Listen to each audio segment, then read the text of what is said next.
let's dive into this year's Academy Awards. We've got a whole stack of articles and nominee lists here. And wow, it looks like a really exciting year for film. Yeah, this year's ceremony is shaping up to be pretty special. Yeah, definitely. So first things first, let's talk Best Picture nominees. The Brutalist is definitely a top contender. I mean, it's got nominations for acting, cinematography, and of course, Best Picture. What is it about this film that has everyone so excited? Well, the story itself seems to have really resonated with people. Okay, yeah. It's about ambition, love, and betrayal set against the backdrop of post-war Europe. Wow. So you can imagine rebuilding your life and your heart amidst the ruins of a continent. Heavy stuff. And you've got Adrian Brody and Guy Pearce, two actors known for their intensity, bringing that story to life. I bet those performances are incredible. From what I've heard, they're phenomenal. Yeah. And the cinematography nomination, that hints at a visual style that matches that intensity. You know, stark, maybe even brutal imagery reflecting the film's title and themes. Okay, I am officially intrigued. It sounds like The Brutalist is one of those films that stays with you long after the credits roll. Definitely. Okay, another film that's caught my eye is A Complete Unknown. Timothy Chalamet and Edward Norton are both nominated for their roles, and there's this air of mystery surrounding the plot. What do we know about it? Well, I think the title itself is so evocative. Right. It makes you wonder, what kind of unknown are we dealing with here? Is it a secret or a hidden identity, or maybe even a journey of self-discovery? It really leaves a lot of room for speculation. Definitely. And with James Mangold directing, a filmmaker known for his incredible work with characters and for his gripping narratives, I have a feeling this one's going to be special. Oh, absolutely. All right, let's talk about Anora. This one is a bit of a wild card, but it's managed to get nominations for Best Picture, Directing, and Editing. That suggests to me a very unique cinematic approach. What do you think? Absolutely. The director, Sean Baker, is known for kind of blurring the lines between fiction and reality in his films. Interesting. They're often very character-driven, exploring the lives of often marginalized communities in a really raw, intimate way. So it's not just about the story, it's about how that story is told. Exactly. That makes sense. Mikey Madison is also nominated for Best Actress for her role in this film. Right? She? I've heard great things about her. She's definitely a rising star, definitely one to watch. And I think her nomination suggests a really powerful performance. Okay, before we move on to other films, I have to ask about Emilia Perez. It seems like a real standout this year. It's got nominations all over the place. Best Picture, Best Actress for Carla Sofia Gascon, Sound, even makeup and hairstyling. What's the deal with this film? It's definitely making waves. Yeah. And what's really fascinating is that it's a musical, but it's also nominated for Best International Feature Film representing France. So it's clearly resonating with audiences beyond those who, usually go for musicals. That's really interesting. So it's not just your typical song and dance extravaganza. It seems to be a lot more than that. The nominations in sound and makeup and hairstyling kind of suggest a strong visual and sonic identity. Yeah. Maybe that's what's drawing people in, Right. Maybe it's a musical, but with a bit of an edge, something that subverts expectations. Ooh, okay. Color me even more intrigued. Yeah. Now, switching gears a bit, let's talk about the music that's moving people this year. We have a really interesting mix of nominees for Best Original Song, but one name in particular kind of jumps out, Elton John. Oh, yeah, a true legend. Yeah. And his nomination for Never Too Late, from the biopic Elton John, Never Too Late, it really is a testament to his lasting legacy as a songwriter. I mean, his music has been a part of film history for decades. Absolutely. And this nomination just solidifies his place in that legacy. Yeah, you can't imagine a world without Elton John's music, let alone like the world of cinema without it. And then you've got these other nominees, some with pretty interesting titles. El Mal, Mi Camino, both from Emilia Perez, by the way. The Journey from the 688, and Like a Bird from Sing Sing. What can you tell us about these songs? Well, El Mal and Mi Camino being from Emilia Perez, which we've already talked about, this kind of groundbreaking French musical, they're probably more than just catchy tunes. Yeah. I mean, they likely play a significant role in the storytelling and the emotional impact of the film. That makes sense, yeah. And what about The Journey? The Journey is interesting because it's from a film called The 6888, which tells this incredible true story of the only all-black, all-female battalion that was sent overseas during World War II. Wow. So you can imagine that the song probably carries a lot of emotional weight, maybe reflecting the struggles and triumphs of these incredible women. Wow, that's powerful stuff. It sounds like these songs aren't just background music. They're really woven into the fabric of these films. They add this whole other layer of depth and meaning to the stories. I love that. Absolutely. All right, I know we've focused a lot on the kind of the big name categories, but I want to make sure we acknowledge the incredible work of the craftspeople who really bring these films to life. Oh, absolutely. They're essential. Yeah. So for instance, Dune, Part 2, and Wicked have gotten a bunch of nominations in some of these categories, like production design, sound, and visual effects. What do you think is driving that recognition in these areas? Well, both films are known for their elaborate world building and stunning visuals. Yeah.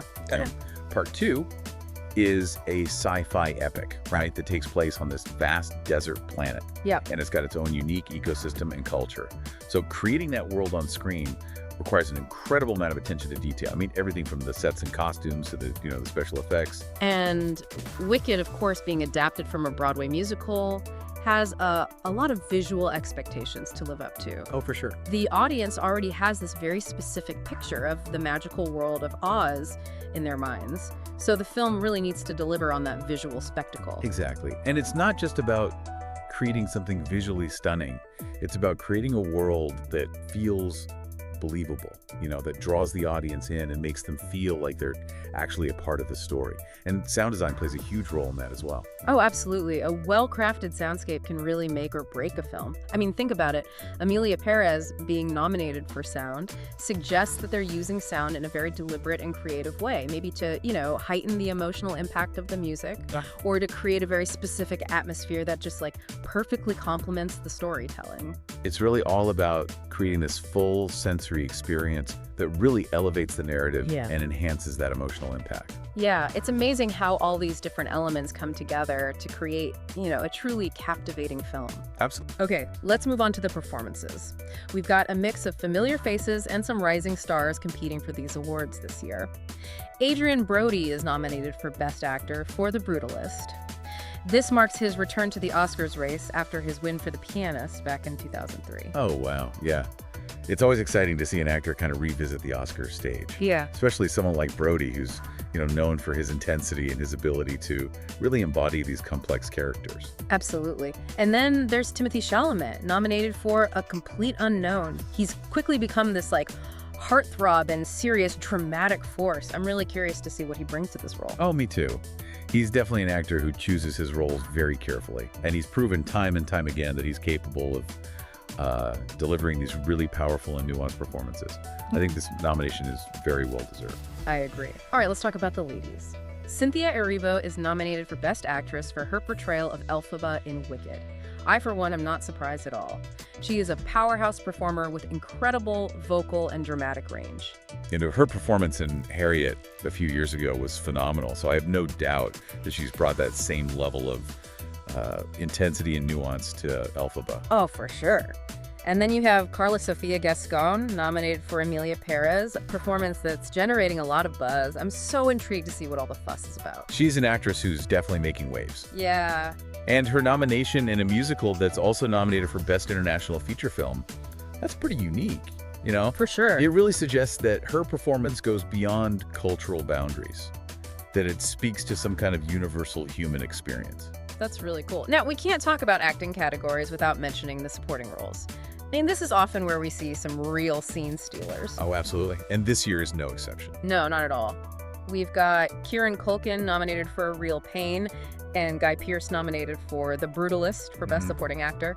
And then there's Ariana Grande nominated for Wicked, and Isabella Rossellini nominated for Conclave in the Best Supporting Actress category. What a lineup. It's a really interesting mix of actors, each one bringing their, unique talents and experiences to these supporting roles. Ariana Grande's nomination is particularly interesting. It really marks her transition from, pop music to the big screen. Yeah, for sure. And it'll be interesting to see if she can kind of hold her own alongside seasoned actors like Rossellini, who's I mean, come on, a legend. Oh, yeah, It's always exciting to see those dynamics play out. definitely. Okay, let's take a little detour into the world of animation. The animated feature film category is always a delight. It's always full of visual creativity and heartwarming stories. It really is a treat. This year, we've got some real gems nominated, including Inside Out 2, the highly anticipated sequel to the beloved Pixar film, you know, the one that explored all the inner workings of a young girl's mind. Oh, right. Yeah, I loved that film. Oh, it was so good. And I'm so curious to see what new emotional adventures this sequel is going to take us on. Me too. And then there's Wallace and Gromit, Vengeance Most Foul, a welcome return of the iconic British duo known for their, like, quirky humor and just endearing charm. Oh, they're the best. Aardman Animations, the studio behind Wallace and Gromit, is renowned for their stop-motion animation, so we can definitely expect some visual delights. I can't wait. And Flow, a Latvian film, is also nominated, showing the global reach of animation and the diversity of stories being told in this medium. It's so great to see films like Flow getting recognition. Yeah. It reminds us that animation isn't just for kids. It's this powerful medium for storytelling that can really appeal to audiences of all ages. Absolutely. And let's not forget The Wild Robot. Based on the popular children's book, it explores themes of nature, technology, and what it means to be a family. It sounds like a heartwarming and visually stunning film, Yeah. really reminding us of the power of animation to connect with us on an emotional level. Okay, let's move on to a category that I think is often overlooked, but it plays a crucial role in setting the mood and enhancing the emotional impact of a film. Music, original score. Oh, a good score can absolutely elevate a film. It can transport us into the world of the story and deepen our emotional connection to the characters. I agree. And this year, we have a really intriguing mix of nominees, including The Brutalist, Conclave, Emilia Perez, Wicked, and The Wild Robot. I'm especially curious about Emilia Perez. Oh, me too. I mean, with Clément Decaux and Camille as the composers, and given everything we know about the film so far, it's bound to have a score that's both innovative and emotionally resonant, maybe even blending different musical genres to, reflect the film's unique style. And then there's Wicked, which is sure to have a score that's both epic and emotionally resonant, given its origins as a Broadway musical. John Powell and Stephen Schwartz, the composers, have a lot to work with. They do, and they both have such impressive track records, so I'm excited to see what they've come up with. All right, let's dive into a category that's always full of surprises. Documentary feature film. Documentaries have just become so popular in recent years, and this year's nominees, they really reflect the power of this medium to inform, inspire, and spark important conversations. Definitely. Black Box Diaries sounds particularly compelling. It explores the aftermath of sexual assault and the fight for justice. Yeah, that one definitely caught my attention. And Porcelain War seems fascinating as well. It delves into the complex history of porcelain production in China. Who knew porcelain could be so intriguing? Right. It's a reminder that documentaries can really open our eyes to worlds and stories that, we might never have considered before. And then there's soundtrack to a coup d'etat, which sounds like it could be really powerful, exploring the role of music in political upheaval. It's a great example of how documentaries can use different art forms to really illuminate these complex issues and shed light on untold stories. Exactly. Okay, let's move on to the documentary short film category. This is where we often see these powerful, impactful stories condensed into this, shorter format. Right, and these short films are often like a window into different worlds and perspectives, offering a glimpse into lives and experiences that we might not otherwise encounter. Totally. Incident sounds particularly timely. It explores the issue of police brutality and its impact on communities. Yeah, very relevant. Yeah. And The Only Girl in the Orchestra tells the story of a young musician breaking barriers in this very male-dominated field. No way. A story that's both inspiring and relevant to conversations about, gender equality in the arts. Absolutely. All right, now let's talk about a category that's all about the invisible art of film editing. Film editing. It's a craft that, honestly often goes unnoticed, but it's absolutely crucial to a film's pacing, its rhythm, its overall impact. What do you think? I completely agree. It's really the art of storytelling through the juxtaposition of images and sound. A good editor can really make or break a film. Oh, absolutely. And this year's nominees include Anora, The Brutalist, Conclave, Emilia Perez, and Wicked. I'm really curious about The Brutalist, considering the film's complex narrative and its ambitious scope. Yeah, with David Jangso as editor, who's known for his bold and unconventional style. I'm sure the editing is going to be a key element in shaping the film's emotional impact. I bet. And then there's Wicked, which has Myron Kerstein as the editor. He's got the challenge of seamlessly blending musical numbers, dialogue, and that visual spectacle. That's no easy feat. Yeah, that's a huge undertaking. Yeah. But Kerstein's experience with musicals should serve him well. Okay, before we wrap up this part of our deep dive, let's talk about international feature film. This year's nominees represent a global tapestry of storytelling, with films from Brazil, Denmark, France, Germany, and Latvia all vying for the top prize. It's a really impressive lineup. I'm Still Here from Brazil and Emilia Perez from France are particularly noteworthy. I mean, both of them are receiving nominations in other categories as well. Right. This suggests that they've really resonated with audiences beyond their own countries, which is always a sign of a truly powerful film. It's a testament to the universality of good storytelling, the way that films can transcend cultural barriers and connect us through these shared human experiences. Absolutely. Now we'll be back in a moment to continue our exploration of the 97th Academy Awards. Looking forward to it. Stay tuned. Yeah, it's really fascinating to see how some films, transcend language and cultural context to resonate with a global audience. What do you think contributes to that kind of crossover appeal? I think it really comes down to that universal language of emotions. Yeah. A great story, well told, it can connect with anyone, no matter their background. I mean, we all experience love, loss, joy, fear. Those are the building blocks of human connection. Absolutely. And when a film, manages to tap into those universal emotions in a really authentic and compelling way, it can truly break down those barriers. Totally. Okay, speaking of connections, I'm curious about your thoughts on the nominations for makeup and hairstyling. Okay. We've got Nosferatu, The Substance, Wicked, and of course Emilia Perez, which seems to be racking up nominations left and right. It really does, yeah. What are your thoughts? Well, Nosferatu definitely stands out to me. I mean, it's a gothic horror classic, right? Right. And I can only imagine some truly chilling makeup and hairstyling to bring those characters to life, Vampires, those shadowy creatures of the night. It's got to be visually striking. Oh, yeah, for sure. And The Substance is also interesting. We haven't talked much about this one yet, but it's a French thriller directed by Coralie Farge, who's known for her very visceral and stylish filmmaking. So, I wouldn't be surprised if the makeup and hairstyling in this film is also pretty striking, maybe even a bit unsettling. Oh, I like a film that makes you squirm a little. Me too. And then, of course, you've got Wicked. I mean, it's going to need some pretty dazzling makeup and hairstyling to transform the actors into those iconic characters from Oz, right? Oh, absolutely. I mean, that's a world that's made for visual creativity with witches, wizards, and all sorts of fantastical creatures. I'm really curious to see how they bring that to life on the screen. Yeah, me too. Okay, let's shift our focus to the soundscapes of these films. What stood out to you in the sound category? Well, Dune Part 2 is a front runner for me. Yeah. With its epic scope and, immersive sound design, the first film set a really high bar. So I'm sure the sequel is going to deliver on that sonic spectacle. Yeah, you can practically feel the sand between your toes just thinking about those desert landscapes and the rumble of those giant sandworms. Exactly. And it's not just about creating those, realistic sounds. It's about using sound to enhance the emotional impact, to create a sense of awe and wonder, to build tension and suspense. Oh, for sure. And then there's Emilia Perez, which, as we mentioned earlier, is nominated for both sound and original score.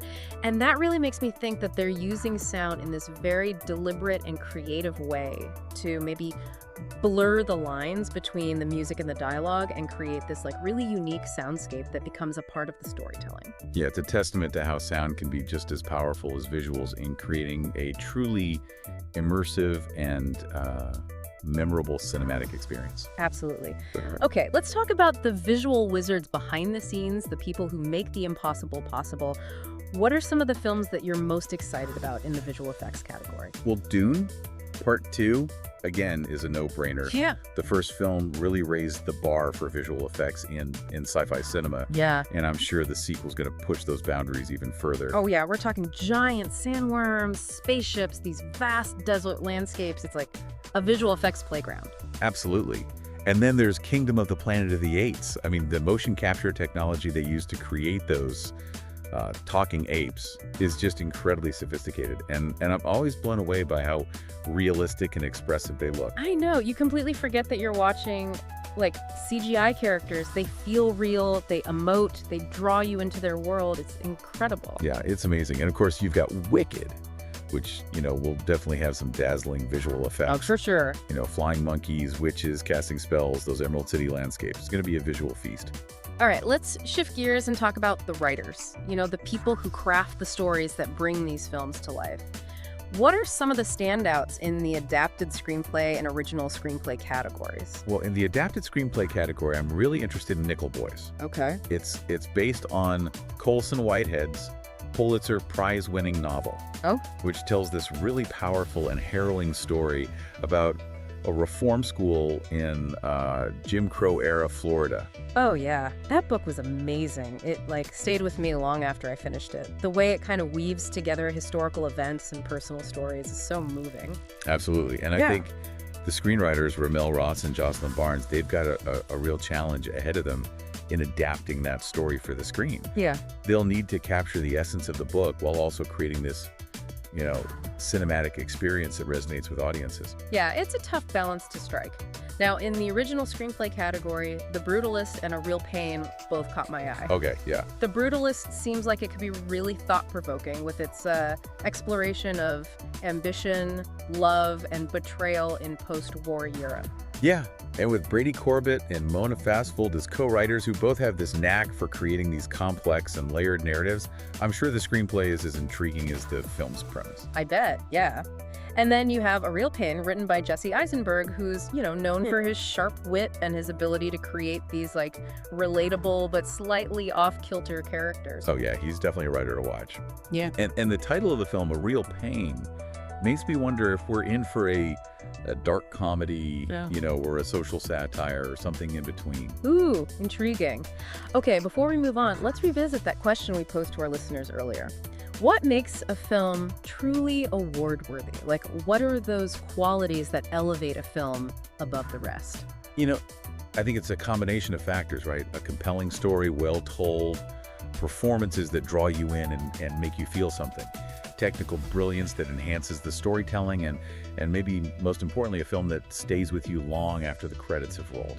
A film that makes you think, feel, and maybe even see the world a little differently. Beautifully said. I think that's a perfect note to kind of end on. But we're not done yet. We'll be back in a moment to explore a few more categories and wrap up our deep dive into the 97th Academy Awards. Wait. Stay tuned.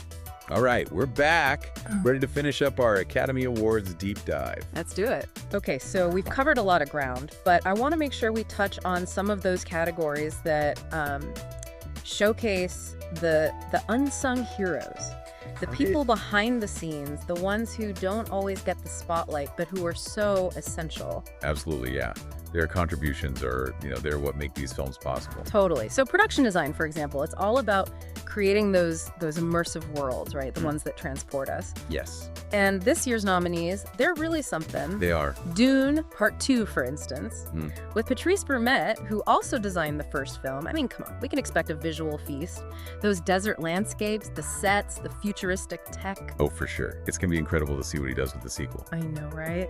And then there's Wicked with Nathan Crowley, bringing the magical world of Oz to life on the big screen. I'm picturing those Emerald City landscapes, those little whimsical details, the things that make Oz so iconic. And Nosferatu, too, that gothic horror aesthetic. It's going to be a world that's both beautiful and unsettling. Ooh, I love that. Okay, let's talk sound. Dune Part 2, another nomination here. I can already imagine the epic soundscape, the sandworms roaring, the desert wind. Oh, yeah. Gareth John, the supervising sound editor, he's got a real challenge creating a sonic experience that can match the scale of the film. I bet. It's not just about the loud noises, though, right? It's about creating that immersive soundscape that adds to the story. It really is. Emilia Perez, too, with its mix of music and dialogue. That attention to detail, crafting a sonic world, it's incredible. It really shows you how sound can be used to, play with our emotions, to heighten the tension, or even to lull us into a false sense of security. It's a powerful tool. Okay, and finally, the category that, I think often gets the most attention, visual effects, pushing the boundaries of what we see on screen. It's incredible how integral visual effects have become to filmmaking. I know. And this year's nominees, they really represent a whole range, from the creatures in Kingdom of the Planet of the Apes to the world building of Wicked. So exciting. For sure. Dune. Part 2, again, a major contender. Paul Lambert's back. And, well, I can't wait to see what they've come up with. I've heard it's mind-blowing, pushing the limits of CGI. I bet. And then Kingdom of the Planet of the Apes. Those motion capture apes, they look so real, so expressive. It's mind-boggling, really. Yeah, it really is. And of course, Wicked with all its fantasy and music. It's going to be a visual spectacle for sure. Absolutely. So as we wrap up our deep dive into this year's Academy Awards, I'm amazed by the artistry, all the talent, the actors, the writers, the craftspeople behind the scenes. It really takes a village to create a film. And the Oscars, they're a celebration of everyone who contributes to the magic of cinema. Yes, it's a reminder that filmmaking is collaborative. It's like this symphony of individual talents all coming together to create something truly special. So well said. And as we go and watch these films, let's remember to appreciate everyone, not just the big names, but the sound editors, the makeup artists, the visual effects wizards, all the people who make this happen. Because without them, well, there wouldn't be any magic. I couldn't agree more. A toast, then, to all the nominees and to the power of film, to transport us, to inspire us, to connect us. Cheers to that. And thank you all for joining us on this deep dive into the 97th Academy Awards. Until next time, happy viewing.